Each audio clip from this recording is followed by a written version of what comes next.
Paz do Senhor.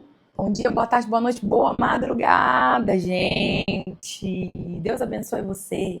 Deus abençoe a sua vida. Deus abençoe a sua casa. Deus abençoe a sua família. Em nome de Jesus. Que a paz que excede todo entendimento tome a sua vida agora, neste momento.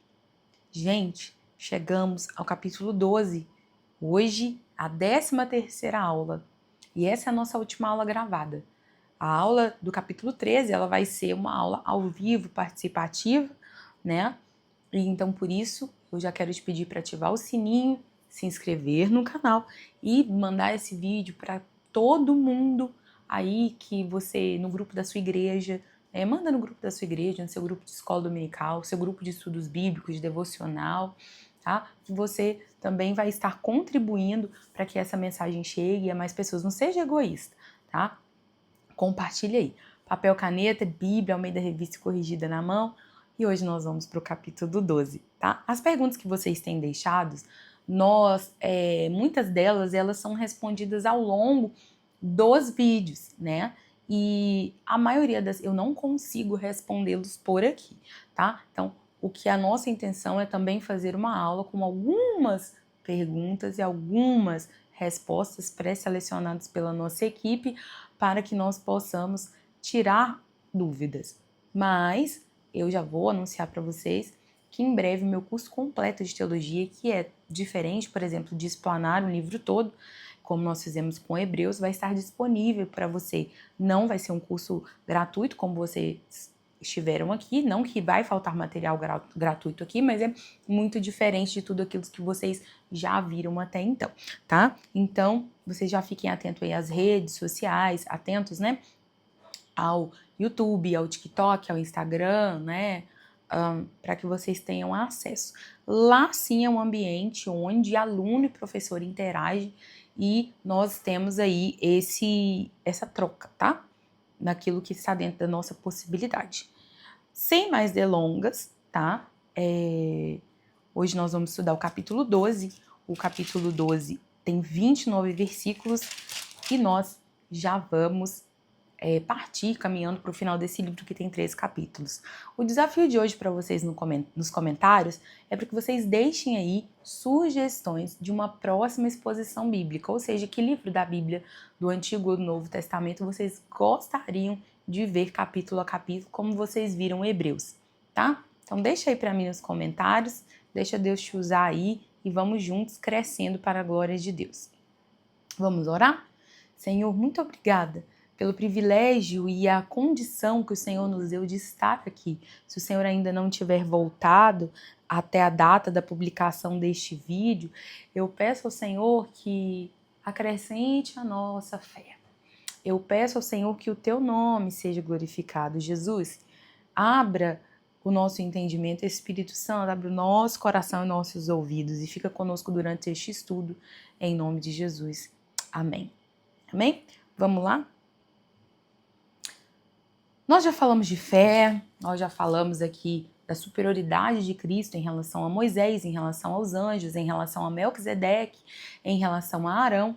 Nós também falamos da superioridade de Cristo em relação a todos os rudimentos de fé judaica, né? E partimos para a fé, aquela fé de espírito em verdade, explicamos os tipos de fé, né? Falamos sobre o contraste entre a antiga aliança e a nova aliança, teve muita informação ao longo desse curso, e agora nós vamos voltar ao princípio do livro, né? Voltar ao princípio do livro de que forma? Calma aí. Nós vamos voltar ao princípio do livro de forma a recapitular aquilo que nós aprendemos na aula introdutória.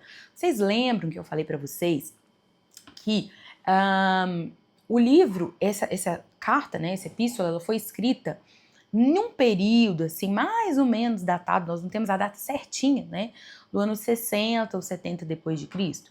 E vocês lembram também, vamos recapitular um pouco na história, quando Jesus esteve aqui na Terra, a Bíblia diz que Jesus profetiza e chora sobre Jerusalém. Ah, Jerusalém, que apedreja seus profetas, né? Mata os fios da espada. Jerusalém, eu queria juntar-vos debaixo das minhas asas como a galinha faz com seus pintinhos, mas vocês não quiseram, Jerusalém, né? E Jesus chora ali com grande angústia porque Jesus sabe que depois da sua partida para o céu, ele sabe que vai começar uma grande perseguição. Essa grande perseguição, ela também está na agenda de Deus, porque essa grande perseguição, ela visa espalhar toda a mensagem do evangelho para o mundo. Então acontece a diáspora. Diáspora quer dizer saída, o espalhamento do povo. Vocês lembram que Jesus, o ministério dele foi ali na região da Judéia, da Galileia, né? A morte de Jesus foi nos entornos de Jerusalém. O Pentecoste foi também nos entornos de Jerusalém. A primeira igreja é Jerusalém. Mas os cristãos, né? Paulo começa o seu ministério, mas antes ele começar o seu ministério, ele era perseguidor dos crentes. Então, assim, tinha perseguição primeiro interna. Qual que é essa perseguição interna? É a perseguição dos próprios judeus que vão perseguir aqueles irmãos que se desviaram da fé judaica para o cristianismo, né? Que dizem assim, não vamos mais servir no templo, vamos cultuar ao Senhor em espírito e em verdade. Então, judeus como Paulo perseguem aqueles que, na mente deles, apostasiaram da fé judaica. Então, a perseguição primeira ela era mais leve, ela era interna, né? Ela não era uma perseguição do governo para a igreja. Agora, tanto que está em um episódio que eles falam para Gamaliel assim, olha lá, Jesus já morreu, já sumiram com o corpo, e eles estão lá querendo ainda servir esse Jesus.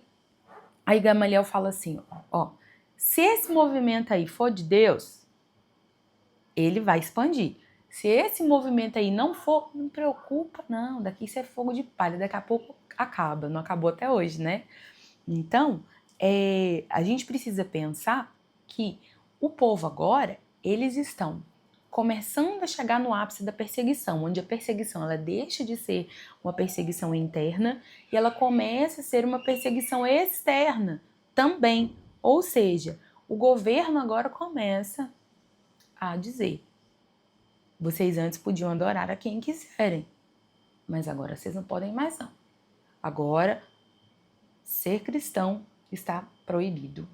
A palavra cristãos, ela teve a sua origem em Antioquia, tá? Pela primeira vez, onde os cristãos começaram a ir para se refugiar e lá eles, pela primeira vez, eles foram chamados de cristãos. Mas até então, eles não eram chamados assim, eles eram chamados como participantes da seita O Caminho, por exemplo. E porque Jesus disse, eu sou o caminho, a verdade e a vida. Então agora eu tenho o quê? Eu tenho uma perseguição que os cristãos estão com medo, porque eles estão sendo ameaçados de morte, estão sendo ameaçados de prisão, de tortura, e os requintes de crueldade na morte, né, romana, vocês já viram pela morte do próprio Cristo, né? Como eram os requintes de crueldade ali naquela época. Então, eles começam a se esconder, eles começam a fazer cultos de madrugada, sem luz elétrica, eles começam a ir para as catacumbas de Roma. Tem até um livro, né, que chama As Catacumbas de Roma. E aí, lá eles faziam a ceia do Senhor, né, que é com o pão, com o cálice. E aí começaram a surgir os boatos. Olha, aquele povo lá, daquela seita, eles fazem tudo escondido e eles comem carne humana. Porque eu passei por lá e ouvi falar que eles estão comendo corpo e bebendo sangue. E aí começaram a se espalhar vários boatos, até que chega a época do imperador Nero, que foi o ápice da perseguição até que então que chega a época do imperador Nero, que foi o ápice da perseguição dos cristãos, né? Então, segundo a história, ele mesmo coloca fogo em Roma, enquanto ele tocava o seu violino e culpa os cristãos. Então, agora tem uma perseguição não só religiosa, como uma perseguição ideológica e uma perseguição política contra o povo. O povo agora é obrigado a sair das suas casas. E não é que a perseguição se dava só em Jerusalém, só no Império Romano. Essa perseguição ela se estendeu por séculos, tá? Ela se estendeu por séculos e séculos. Ela só vai dar uma amenizada lá no Imperador Constantino, muitos e muitos anos depois. Mas, enquanto isso, vamos recapitular aqui. Vocês acham que era fácil, né? Ser cristão? Não era fácil. E agora vocês vão ver não só em Hebreus, mas com muitos contextos de muitas epístolas, tá? os autores, né, que são o apóstolo Paulo ou os outros apóstolos, eles estão falando de perseguição. O próprio livro de Atos, ele começa narrando muito a questão da perseguição que ainda não tinha atingido o seu ápice.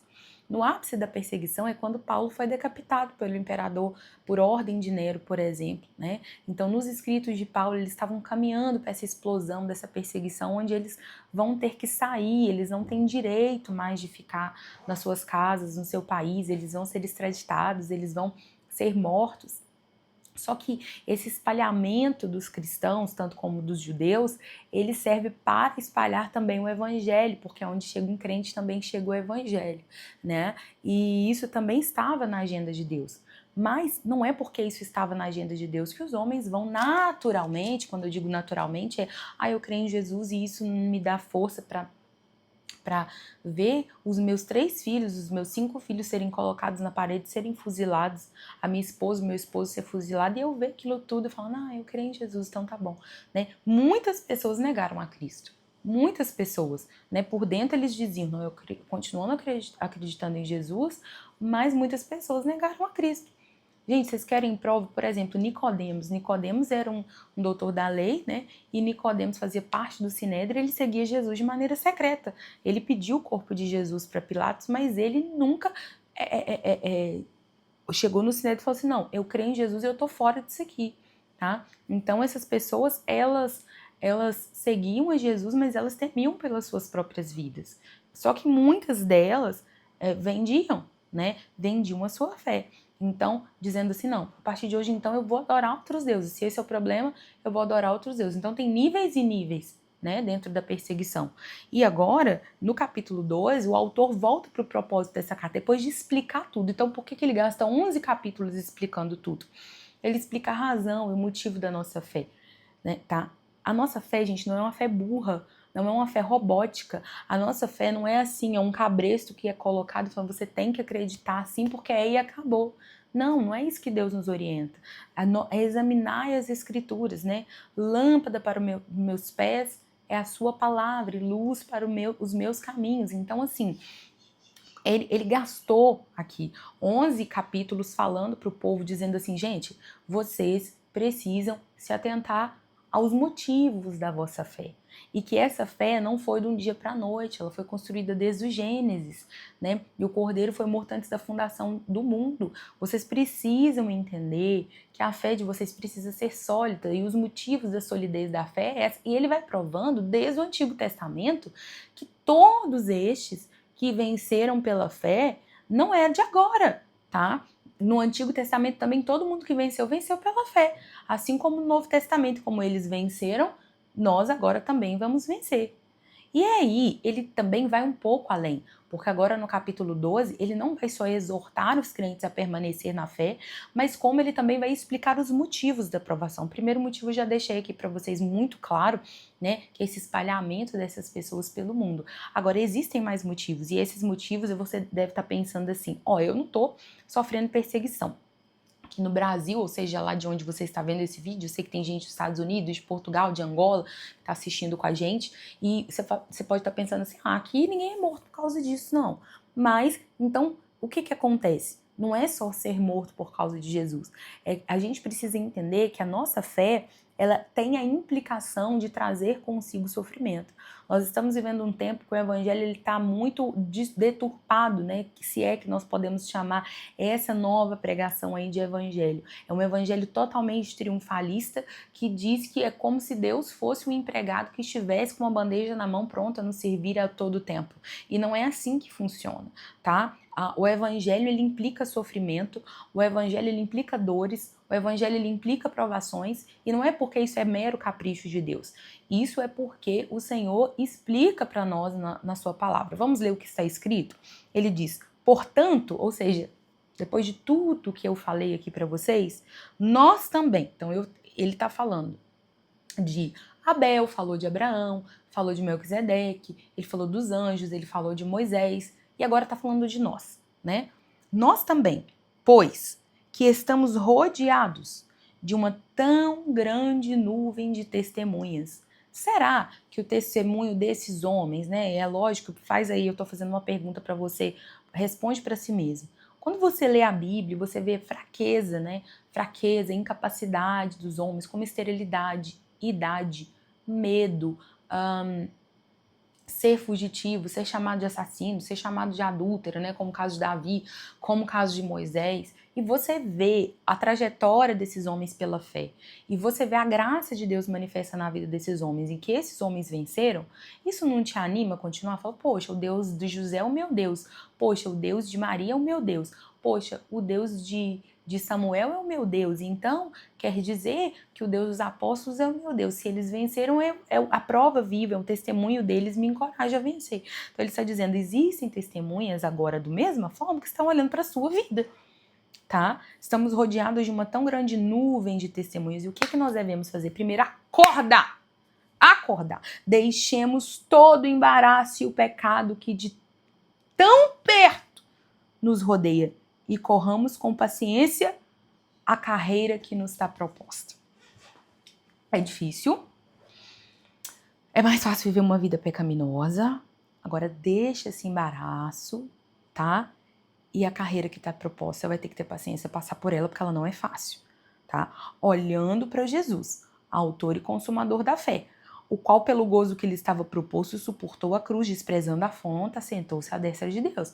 Não foi fácil para Jesus passar pela cruz, não. Jesus estava no Getsemane agonizando. Ele verbalizou para Pedro, Tiago e João, a minha alma, ela está angustiada até a morte.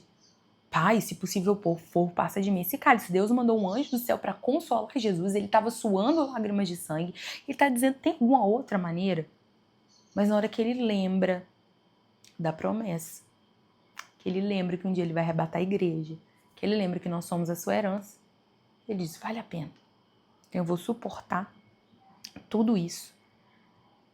E por causa dele, considerai, pois, aquele que suportou tais contradições do pecado, dos pecadores contra si mesmo, para que não enfraqueçais, desfalecendo em nossos ânimos. Jesus está pendurado na cruz. Provavelmente ele está olhando para um povo lá embaixo, que ele curou, que ele ressuscitou, que ele visitou. Gente que se assentava aos pés dele para serem alimentados com pães e peixes. Gente que se assentava aos pés dele porque a fama dele corria. O mundo, gente, é politiqueiro. Ou seja, eu tô do lado que tá ganhando, tá?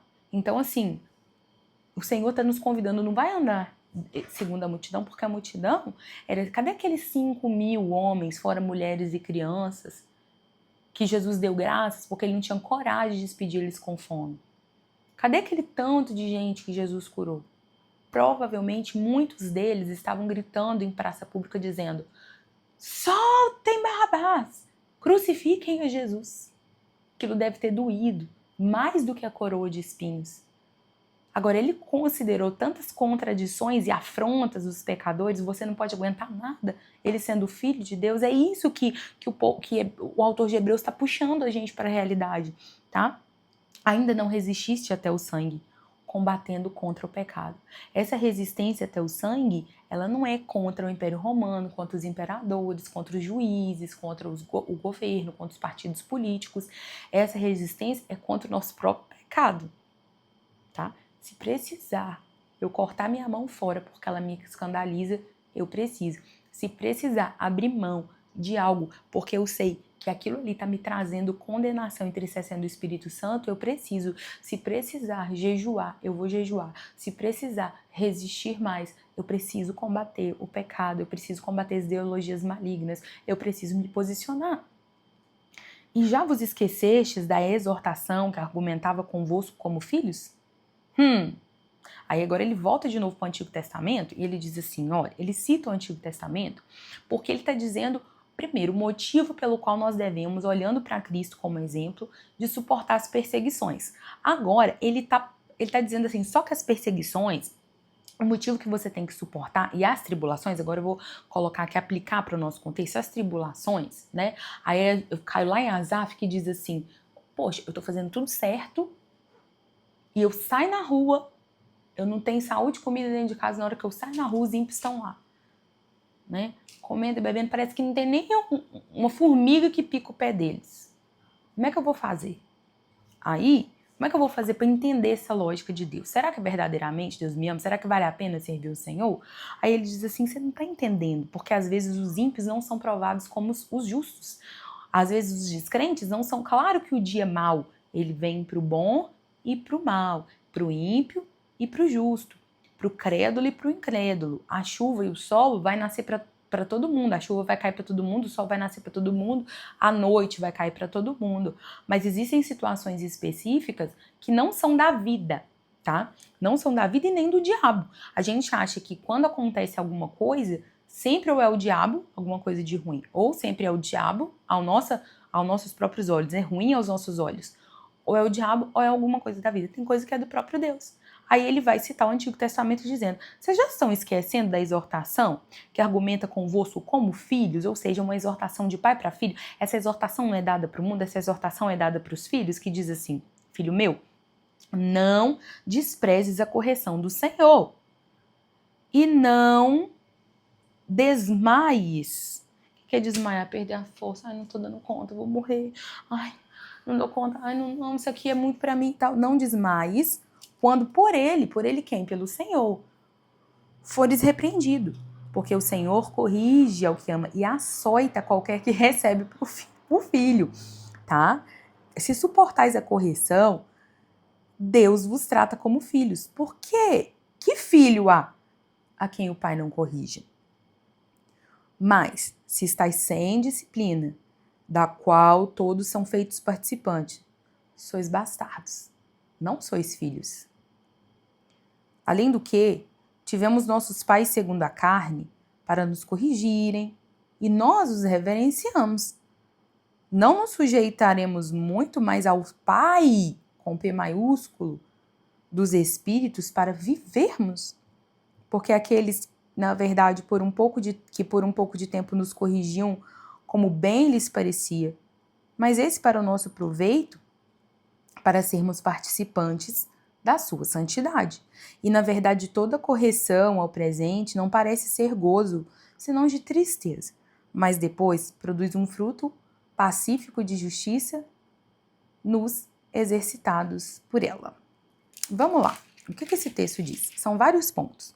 Começando que ele diz que a partir do momento que você se torna filho de Deus, a sua relação não é só de benefício. Quando a gente fala assim, eu sou filho de Deus, então agora eu sou um reizinho, estou sentado na minha cadeira, Deus vai me servir, eu tenho acesso a toda a glória. O Senhor está dizendo, peraí, você é filho e eu deixei o meu modelo. Vamos falar de paternidade?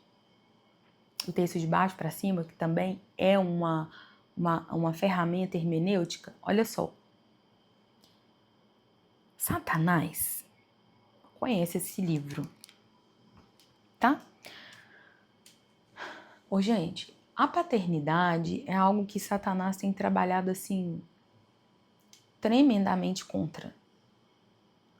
A desconfiguração familiar é algo que Satanás tem trabalhado tremendamente contra. A favor, né, da desconfiguração familiar. Ô, gente, se uma criança, ela não tem um exemplo de pai que provê, que cuida, que lhe faz herdeiro, e que lhe ama e que lhe corrige, qual a visão que ela vai ter de Deus a quem ela não vê? Se o pai carnal a quem essa criança não viu é uma figura totalmente desconfigurada na vida dessa criança, a paternidade de Deus, ela também vai sofrer uma desconfiguração segundo os planos de Satanás. É claro que o Espírito Santo ele reverte tudo isso pela sua misericórdia. Mas o meu ponto chamativo aqui para vocês é sobre a paternidade, tá? Porque a maternidade terrena, ela vai apontar para alguns princípios de relacionamento entre o homem e Deus. E o primeiro deles é a autoridade. E acompanhado desse princípio de autoridade, vem o princípio da correção. Então a Bíblia é enfática a dizer, se você ama seu filho, você precisa corrigi-lo, porque você não corrige se o filho for bastardo. E partindo deste princípio, nós temos Deus corrigindo seus filhos. Os filhos são herdeiros e os filhos são participantes da glória. Mas para que sejam dignos de serem chamados filhos, eles precisam passar por correções. O Novo Testamento ele é muito enfático quando ele fala sobre correção. e sobre tribulação, né? A tribulação, ela molda o nosso caráter cristão e ela nos faz crescer. Um dos pontos do conhecimento de Deus é a experiência com Deus pessoal. A experiência pessoal, eu já disse aqui, ela não é doutrina, mas a experiência pessoal, ela precisa acontecer para que você tenha os seus olhos e ouvidos abertos para Deus, né? E a maneira que Deus, didática de Deus, a maneira pedagógica de Deus de ensinar o seu povo sempre foi do Antigo ao Novo Testamento na eternidade, daqui para frente, né, que eu quero dizer, né? Porque na eternidade nós não temos necessidade dessa correção, porque nós já estaremos em perfeição. Mas enquanto esse dia não chega, nós vamos nos aperfeiçoando em santidade através da didática de Deus, que é a correção. E a correção nada mais é do que dor. Dor é um momento de crescimento. Dor não é momento de apostasia, dor não é momento de duvidar da fé, dor é momento de crescimento, de falar com o Senhor, Senhor, eu sou alguém que preciso. O que o Senhor quer me ensinar com isso? Eu sou alguém que preciso ser ensinado. Agora, olha só, agora se nós estamos sem disciplina, não somos filhos, somos bastardos. Eu fico muito triste quando eu vejo que a igreja atual não disciplina mais os seus membros.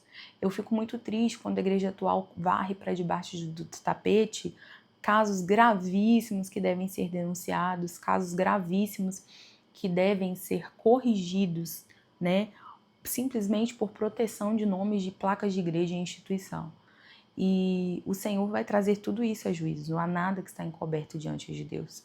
E não só pela igreja em si, mas como a própria pessoa que não está sendo corrigida a rigor, ela corre um risco muito grande de perder a sua própria alma, porque a correção, ela é uma didática de Deus, ela é a pedagogia e a ordenança de Deus para que aquela pessoa seja salva, tá? Eu nunca vi alguém que não foi verdadeiramente corrigido, que não se arrependeu dos seus pecados, que não passou por uma disciplina dentro da igreja, que a longo prazo deu frutos, tá? E quem não dá frutos, a Bíblia diz que o lavrador da terra passa em revista. Corta fora e vai ser lançado como um galho seco no fogo, que vocês sabem muito bem o que é. Então, os ensinadores cristãos, eles precisam bater mais nessa tecla, porque a correção é benéfica e é motivo de alegria. Meus irmãos, têm de grande gozo quando passardes por tribulação. Quando vocês forem ler cartas anexas, né, como, por exemplo, a Epístola Universal de Tiago, que é uma epístola que eu tenho muita vontade de trabalhar aqui com vocês, se o Senhor nos der oportunidade, o Tiago fala, meus irmãos, têm de grande gozo quando cairdes em tentação, sabendo que a prova da vossa fé obra a paciência, ou seja, produz paciência. E como é que vocês vão ter paciência para aguentar? Quando você vê alguém muito mimado, é porque essa pessoa ainda não foi experimentada em Deus. E é por isso que todo obreiro não pode ser neófito, né? As pessoas, para serem usadas por Deus, elas precisam passar pela escola do Espírito Santo, que geralmente é num deserto bem árido. Algumas escolas, elas duram meses, alguns anos, né? E o Senhor, ele sempre vai moldar o nosso caráter quando a nossa vida estiver muito fácil, quando nós não estamos sendo corrigidos, tem alguma coisa muito errada. Todo pastor que ama corrige as suas ovelhas, todo pai que ama corrige os seus filhos, e a prova do amor de Deus é que ele também nos corrige, tá? Agora, ele exorta os seus leitores à santidade, a partir do versículo 12, que diz assim a palavra do Senhor. Portanto, tornai a levantar as mãos cansadas e os joelhos desconjuntados, e fazeis veredas direitas para os vossos pés, para que o que manqueja se não desvie inteiramente, antes seja sarado. Ele está dizendo, tem gente no meio de vocês que parou de orar, que parou de adorar, que parou tudo por causa da tribulação. Então, vocês precisam por vocês mesmos e por outros, porque em volta de vocês também tem gente machucada, tem gente que é mais fraca na fé que você, que está ferido. E vocês precisam tornar a levantar as mãos cansadas. Não é que Deus vai dar descanso para suas mãos para vocês tornarem a levantar. E mãos levantadas é sinal de redenção e é sinal de dependência do Senhor. Lembra quando Moisés estava com as mãos levantadas no monte e Arão e Hur colocaram uma pedra para eles sentarem, um segurava uma mão, outro segurava a outra, para que as mãos de Moisés, em sinal de dependência do Senhor, não se cansassem e não caíssem. Depois Moisés diz: o Senhor é minha bandeira, o Senhor é o meu estandarte, né? Porque ele faz as guerras cessarem. Então a bandeira do exército do Senhor sempre é ele mesmo. Então nós levantamos a nossa bandeira de guerra e a nossa bandeira de guerra é dependência do Senhor. São as nossas mãos levantadas. E os joelhos desconjuntados são joelhos que saíram fora do lugar, não conseguem caminhar e não conseguem fazer o movimento de se ajoelhar para se prostrar diante de Deus. Então ele está dizendo: vocês estão cansados, vocês estão aflitos, mas não tem outro recurso para vocês. É dependência de Deus, é oração. Por quê? Porque tem gente vindo atrás de vocês têm filhos, vocês têm cônjuges, vocês têm ministério, vocês têm pessoas que estão atrás de vocês, têm neófitos na fé, que dependem também do apoio de vocês para que vocês juntos cheguem até o lugar prometido pelo Senhor. Segui a paz com todos, versículo 14, e a santificação sem a qual ninguém verá o Senhor, tendo cuidado que ninguém se prive da graça de Deus, e de que nenhuma raiz de amargura brotando vos perturbe, e por ela muitos se contaminem. Segui a paz com todos, que esse versículo precisa acompanhar a sua vida. É um dos versículos que vale a pena você guardar, repetir e até verbalizar, meditar nele, até que o seu coração, sua mente, sua alma gravem esse versículo, né? Você precisa seguir a paz com todos. Se para isso você precisar até se afastar de alguém, depende. Você não vai poder afastar do seu filho, do seu marido, porque você quer seguir paz, não, né? Isso que a Bíblia está dizendo, não, tá? Se você precisar se conter, porque sem a paz e sem a santificação você não vai ver o Senhor, né? E você entende o que o texto está dizendo por ver ao Senhor, tá? Tendo cuidado que ninguém se prive da graça de Deus e de que nenhuma raiz de amargura, o que é raiz de amargura? É um resquício, né? É uma situação mal resolvida que ficou e toma conta tá pronto para brotar, toma conta do seu coração, toma conta das suas emoções. E qualquer hora que alguém pisa no seu calo, você já explode, você já se entristece, já se fecha, porque tem uma raiz ali que está pronta para brotar com mínimas situações, né? E aí você precisa buscar ajuda do Espírito Santo de Deus. E a raiz de amargura é perturbação de alma. E por ela muito se contamina. Você acha que uma pessoa amargurada, ela se magoa por si só ou ela contamina todo mundo que está em volta, né? E ninguém seja fornicador ou profano como Esaú, que por um manjar vendeu o seu direito de primogenitura, porque bem sabeis que querendo ele depois herdar a bênção foi rejeitado, porque não achou lugar de arrependimento, ainda que com lágrimas o buscou. Gente, Esaú agiu por um momento de impulso da sua concupiscência.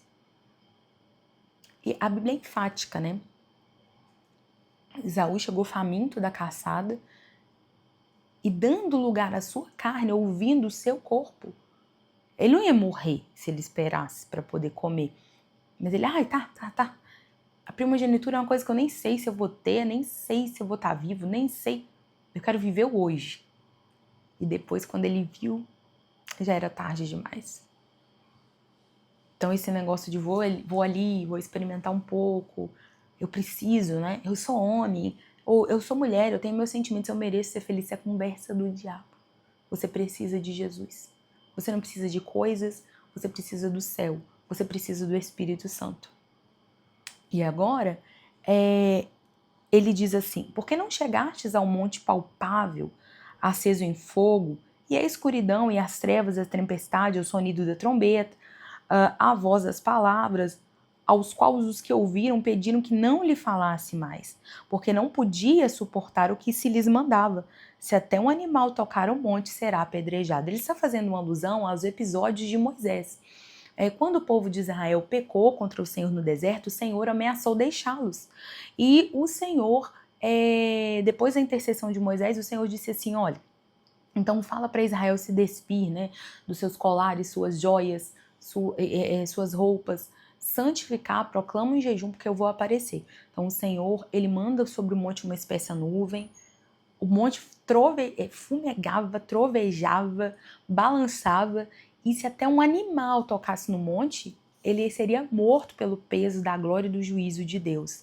Então eles não suportavam ver a glória de Deus manifesta através de juízo naquele episódio, né, enquanto eles estavam peregrinando pelo deserto. Então ele está citando este episódio. E ele diz assim, e tão terrível era a visão que Moisés disse, estou assombrado e tremendo, mas chegaste ao monte Sião e à cidade do Deus vivo, a Jerusalém celestial e aos muito milhares de anjos, e à universal assembleia, e à igreja dos primogênitos que estão escritos no céu, e a Deus, o juiz de todos, aos espíritos dos justos aperfeiçoados. Ou seja, esse povo que passou por tudo isso, eles não alcançaram a promessa, eles não se arrependeram.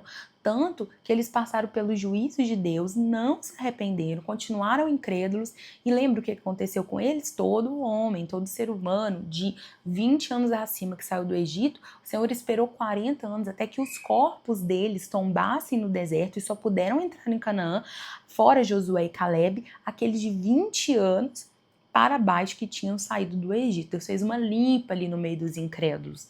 E agora ele disse, quanto mais vocês não estão entrando nem em Canaã, não.